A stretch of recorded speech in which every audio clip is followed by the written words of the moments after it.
Habari za leo, karibu tena katika channel yetu ya JWS Herbal Clinic. Naitwa Dr. Jimmy. Leo nitaongelea namna mdudu anayesababisha vidonda vya tumbo H. pylori anavyoingia tumboni. Wengi wamekuwa wakituuliza kwamba inakuaje huyu mdudu anaingia tumboni, inakuaje? Kuna maswali mengi sana yamekuwa yakiulizwa. Sasa kaa hapo, leo Dr. Jimmy niweze kukupa inakuaje H. pylori anaingia tumboni. H. pylori ni mdudu mmoja hatari sana na ndio mdudu anayesababisha vidonda vya tumbo. Yaani kati ya mdudu mmoja hatari sana tumboni ni H. pylori. Na H. pylori amepoteza maisha ya watu wengi. H. pylori anasababisha gesi, H. pylori anasababisha maumivu ya tumbo, H. pylori anasababisha mtu kukonda, H. pylori anasababisha tumbo la mtu kuweza kuwaka moto na kuungua, yani kuhisi kuungua. Basi jua kwamba una mdudu anaita H. pylori. Na nimeshaelezea kwenye clip zilizopita dalili zinazoonesha kwamba una wadudu wabaya tumboni.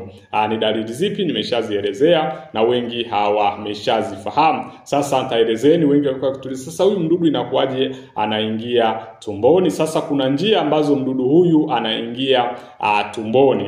Namba moja ni kutumia maji ambayo sio safi na salama. Watu wengi hatuchemshi maji, watu wengi tunakunywa maji ili mradi. Kuna mtu anakuambia yani mimi maji yote huwa nakunywa tu.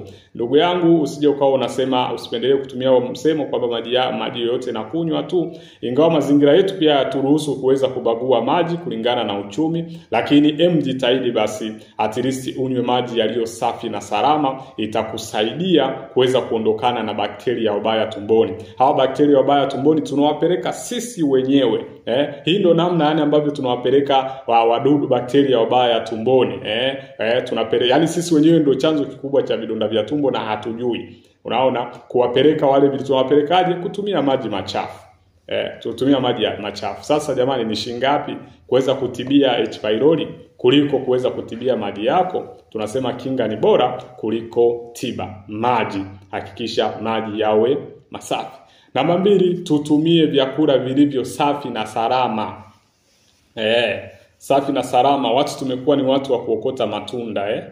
Mtu unaenda pale unakuta anauza matunda, sawa, mazingira ya ruhusu, lakini jaribu basi kutengeneza mazingira at least uweze kupunguza baadhi ya vitu.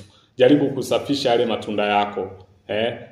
Kula matunda yaliyo safi, kula matunda yaliyooshwa. Hautapata changamoto kubwa. Itakusaidia, itakulinda kuondokana na changamoto hii ya bakteria hawa ambao tunawaita H. pylori, ambao ni bakteria ambayo kwa sasa hivi anasumbua maisha ya watu wengi. Takriban watu waliopo 10, yani lipo kundi la watu 10, hakikisha watu 8 wana vidonda vya tumbo au dalili za vidonda vya tumbo moja kwa moja.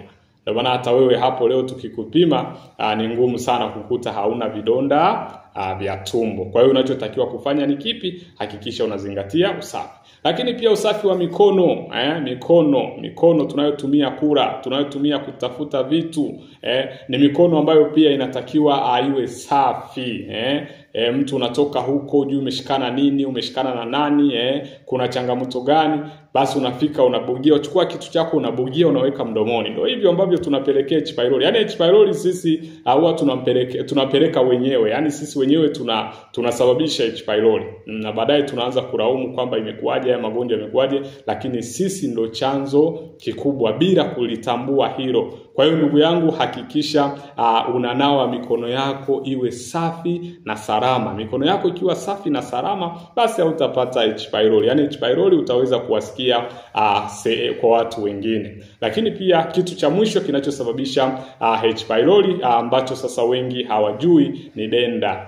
Denda, kupigana denda ni moja ya changamoto kubwa sana ambayo imekuwa ni chanzo cha H. pylori. Ni chanzo kikubwa sana kinachosababisha H. pylori kutoka kwa mtu mmoja kwenda mtu mwingine. Wale wapenzi basi kupigana denda, yale mate, kwa sababu yule H. pylori anakuwa kwenye yale mate. Kwa hiyo ndo hivyo anasababisha moja kwa moja mdudu anayeitwa H. pylori, ambayo ni moja kwa moja ni mdudu anayesababisha vidonda vya tumbo. Sasa kupitia hayo niliyoyaongea nitaongea. Niambie wewe hapa kwamba unafikiria wewe ulipataje H pylori.